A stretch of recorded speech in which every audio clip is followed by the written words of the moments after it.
Vielä kommentti hange.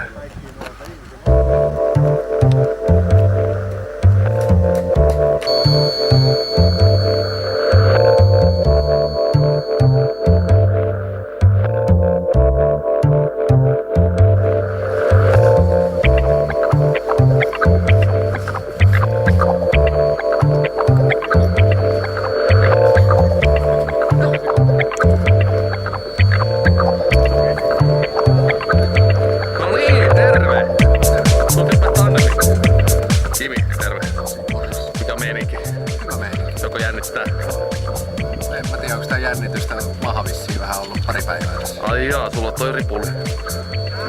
Miten sun hammas? Se on kunnossa? Yes. Teemu on varmasti hirveästi antanut sulle neuvoja, mitä pitää tehdä ja taivuttaa ja bla bla bla. Unohda kaikki ne jutut ja hymyilet vaan ja sitten tsiikat tänne ylös. Niin mä oon tässä näin. Noniin, ei tarvi muuta muistaa. Noniin, nyt tulee lisää neuvoja sitten.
Oliko siistiä?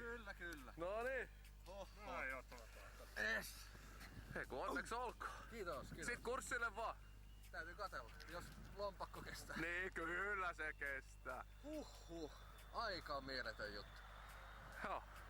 Hauskalta näytti ainakin. Kyllä. Eikä tee tiukkaa, etteikö tulisi toista. Noniin, hyvä. Siisti. Yes. Kiitoksia. Kiitos.